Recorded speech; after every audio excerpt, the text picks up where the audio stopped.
Well, the Democratic field in 2020 is uniting, finally, around the following message. America, the country they hope to lead, is a horrible place. It's irredeemably evil. It's racist. In fact, it needs a total remake, a social revolution, immediately.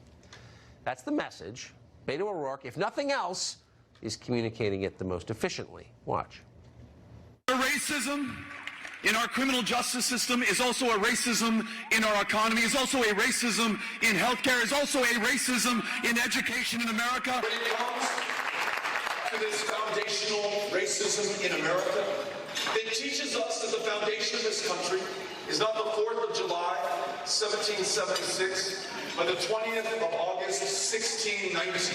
The first time someone was brought here in bondage to build the wealth and the success and the greatness of America. This country, though we may not be in El Paso, Texas, is still racist at its foundation, at its core, and throughout this system.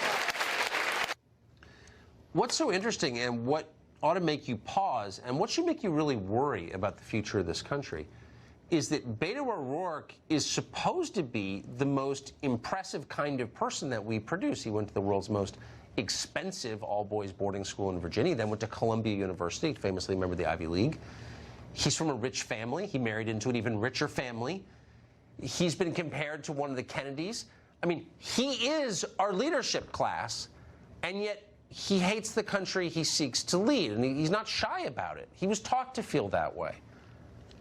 What happens to a country whose leaders hate it? Interesting. I guess we'll find out. In the case of Beto, though, he's not going to be president, so it's not, strictly speaking, relevant in political terms. And yet Elizabeth Warren, who has a pretty good shot at being her party's nominee, has taken up the same message. She's now leading in the polls. Her tone, though, has some on the left worried. A new New York Times piece today describes several big Democratic donors who say they're concerned that the party's lurch to the left will lose them the election. These donors are scrambling for an alternative who could enter the race at the last minute. Maybe Hillary Clinton, maybe Michael Bloomberg, maybe even former First Lady Michelle Obama. But would Michelle Obama be better than Beto? Open question. People in this country are ready for change and hungry for a different kind of politics. And let me tell you something. For the first time in my adult life, I am proud of my country. Robert Patillo is a Democratic attorney, frequent guest on the show. He joins us today. Robert, thanks a lot for coming on.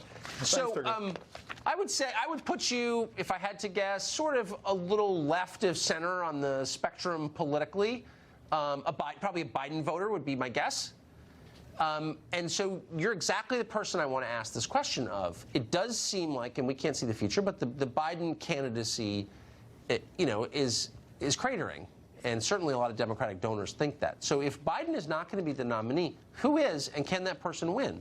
Well, I don't think you should write the obituary for Joe Biden quite yet. Let's understand that Joe Biden has been under attack for the past year. Whether it's whether it's Ukraine, whether it's hugging, whether it's any of these other issues, right. Joe Biden has been attacked continuously from both sides of the aisle and still continues to be one of the top two contenders in the race. As the field narrows down, we're going to get into more substantive debates. As you said, Beto O'Rourke is not going to be president.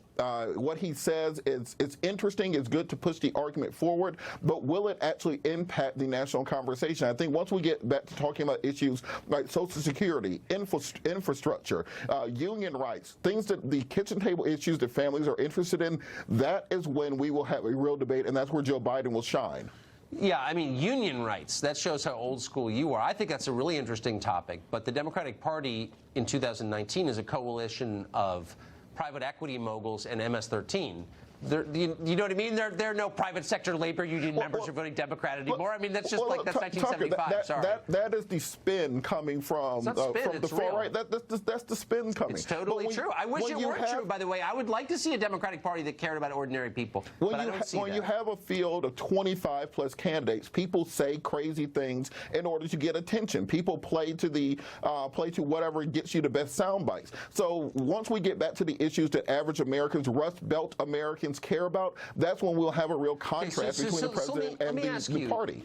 So Elizabeth Warren is leading, and she's saying things that are every bit as extreme as Beto. So that makes me think, and I just have to get your view of this. Hillary Clinton weighs in out of nowhere the other day and attacks Tulsi Gabbard, calls her a Russian spy. My theory, and I think it's true, and someone who worked for the Clintons for years confirmed it to me today, the Clintons don't do anything haphazardly, accidentally. Everything is strategy. I'm starting to think Hillary Clinton wants to get in the race. Is that a crazy theory? No, I think she's absolutely going to get into the race. I think that the entire concept... You think Hillary Clinton is absolutely getting into the presidential race? Absolutely, because what we have seen is the Democratic Party has been looking for that standard bearer. They're looking for the bootstraps after Obama, somebody who can carry on that legacy. The idea of Warren and Bernie, if you take their combined numbers, is still about 30% of the party. So you have about 70% of the party that is looking for something different. The hope was that it would be Biden. But as his campaign continues to get hit over Hunter Biden, continues to get hit over Ukraine, all the other scandals, that does open the door for someone like Hillary Clinton, who has 100% name recognition, who has a 50-straight infrastructure, who already has all the mechanisms in place from 2008 to be able to step in and run. Why are we ignoring the obvious? I mean, and that's not to belittle your point. It's a really smart point. No one else is saying it, but I think you're absolutely right. Of course she's getting in. Duh. I remember anytime a candidate mysteriously has a book tour for some random book, they're running for something. You're right. You're right. I know. Sometimes the obvious things are the ones you miss. Robert, great to see you tonight. Thank you. Thanks, Tucker.